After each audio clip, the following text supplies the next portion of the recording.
नमस्कार, आप देख रहे हैं B9 न्यूज 24 की खास खबर। बड़ी खबर इस वक्त लखनऊ से सामने आई है, जहां भाजपा नेता की बहू ने भाजपा नेता और बेटा पर लगाए गंभीर आरोप। सुने पीड़िता की जुबानी B9 न्यूज 24 के साथ। जी, मेरा नाम नम्रता कश्यप है। मैं महोबा ज़िले की रहने वाली हूँ। सर, मेरी शादी जो है 2010 में हुई लखनऊ में। मेरे ससुर का नाम सीताराम कश्यप जी है, जो ललित कला अकेडमी के अध्यक्ष हैं। उनके बेटे आशीष कुमार कश्यप के साथ मेरी शादी हुई 2010 में। उसके बाद जो है सब शादी के बाद सब थोड़ा ठीक चलता रहा। तो जब बेटी हुई उसके बाद से फिर इन लोगों ने जो है ना, घरेलू हिंसा तो शुरू से ही हो रही थी। इनके पेरेंट्स ये भी सब लोग कर रहे थे। फिर धीरे धीरे जब मुझे पता चला इनके बारे में, ये फिल्म लाइन का काम करते थे। अच्छा, पहली बात तो झूठ बोला गया कि ये फिल्म लाइन में नहीं, ये एड एजेंसी में जॉब करते हैं।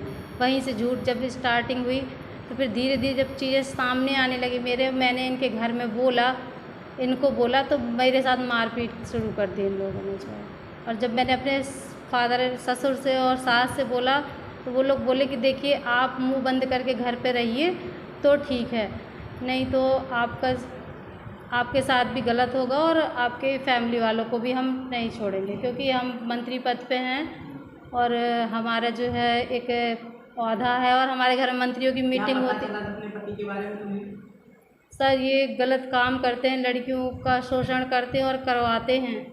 सर, मुझसे देखा नहीं गया तो मैंने फिर घर में बोला तो मेरे ससुर बोले और सास की ये सब तो होता रहता है इस लाइन में, और आप कुछ एक्शन ना लीजिए, आप शांति से घर में रहते बने तो रहिए, नहीं तो आपके साथ भी अच्छा नहीं होगा और आपके भाइयों को हम फंसा देंगे। जब आज इस तरीके की चीज़ें आपको देखने को मिलती थी, जब घर में आप होती थी तो आपके साथ मारपीट होती थी?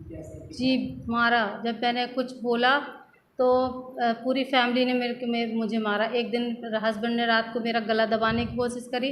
जब मैंने चिल्लाया तो मेरी सास आई, उन्होंने मुझे चप्पल मारी, थप्पड़ मारा, तो मैंने अपने बचाव के लिए उन्हें पीछे करा।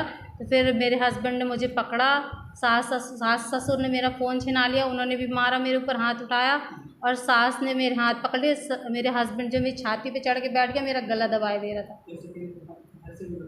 सर, फिर इन लोगों ने जो है, मैं जैसे तैसे इन लोगों से जो है, क्योंकि मेरे मुंह में कपड़ा ठूस दिया था इन लोगों ने, फिर वहाँ से मैं जैसे तैसे बची। फिर मैंने जो पुलिस हेल्पलाइन होती वहाँ से बुलाया तो इन लोगों ने बोला, ये देखिए सर, ये जो मेरे हाथ में ये कटा है ना, ये इन लोगों का करा हुआ है।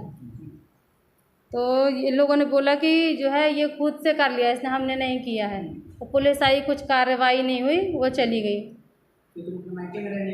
सर, मैंने इनके 16/10/2021 को एक रिपोर्ट दी थी।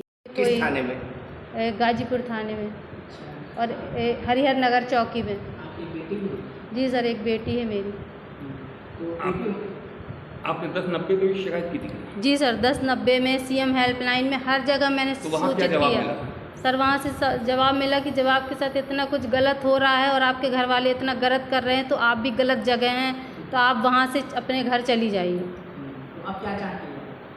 सर देखिए, मेरी बच्ची है, अब उसके फ्यूचर का सवाल है। उसके साथ पूरी मतलब ये जुड़ेगा कि उसके फादर और उनकी फैमिली इतना गलत काम कर रहे हैं, तो उसका आगे फ्यूचर कैसे भविष्य पे आएगी उसके बाद जो है। जान से मारने की धमकी? सर, जान से मारने की धमकी दी है। जान से मारने की धमकी इसलिए दी जा रही थी क्योंकि जो चीज़ें आपको समझ में आ रही थी, तो क्या वो लोग आपसे मिल रहे थे, आप मुझे बता रहे थे? जी सर, मैं उन लड़कियों से मिली जिनका ये शोषण कर रहे थे और करवा रहे थे। जी सर, लड़कियों ने दी है एप्लीकेशन। जी जी जी, उन लड़कियों ने दे के रखी है कि हमको इनसे जान का खतरा है। जी सर, ये लड़कियों को बंगलों में कैद कर लेते थे, फिर उनसे बस यही बोलते थे कि हम आपको स्टार बना देंगे, फिर उनके साथ गलत शोषण करते रहते थे।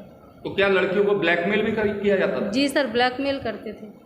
उनके न्यूड वीडियो बना के रख लेना, फिर उन्हें ब्लैकमेल करना। अच्छा, ये सब चीज़ों को जब आपने विरोध किया तभी आपको जान से मारने की धमकी देने लगे, तो आपको घर से? जी जी जी सर। तो आपके जो ससुर थे अभी, जब उनसे आपने उनके लड़के के बारे में बताया कि ये ऐसे ऐसे काट में लिप्त हैं, तो उन्होंने क्या कहा आपसे? उनको भी जानकारी थी कि उनका बेटा जो है न्यूड वीडियो शूट करता है। उनका मेरे पास वीडियो भी है। वो उनके बोलते हुए। सपोर्ट ना करके अपने बेटे का ही। जी सर, उन्होंने मेरा कोई सपोर्ट नहीं किया, उल्टा कहा कि आप यहाँ से जा सकती हैं, अगर आप हमारे बेटे का सपोर्ट नहीं कर सकती हैं तो आप यहाँ से जाइए। तो अब आपको क्या धमकियाँ मिल रही क्या? सर अब मैं न्याय चाहती हूँ, अपनी बच्ची के लिए न्याय चाहती हूँ, जो है अपने लिए चाहती हूँ, उन बच्चियों के लिए चाहती हूँ जो जिनका फ्यूचर बर्बाद हो रहा है। ये मतलब ये इंसान समाज में इस तरह से ऐसी मतलब बहुत गलत है रहना। मेरी मम्मी जो थी वहाँ लखनऊ में रहती थी, तो वो एक वहाँ पर रहती थी। तो मेरे जो पापा थे वो उनको पता नहीं उनको क्या था, उनने मेरी मम्मी को एक दिन मैंने देखा था कि मैं सो रही थी, उसके बाद मैं जगी बहुत तेज़ तेज़ मेरी मम्मी रोने लगी थी। तो मैंने देखा कि पापा, दादू, दादी, बुआ जी और बाकी सारे लोग मम्मी को मार रहे थे। और फिर जब मैं वहाँ पर रूम में गई थी तो वहाँ पर बहुत मम्मी को मार रहे थे, तो मैंने देखा था कि उनके खून वून भी निकल रहा था। तो मम्मी से आपने पूछा कि क्यों मारा उन्होंने? ये मैंने पूछा था लेकिन उन्होंने बताया नहीं था।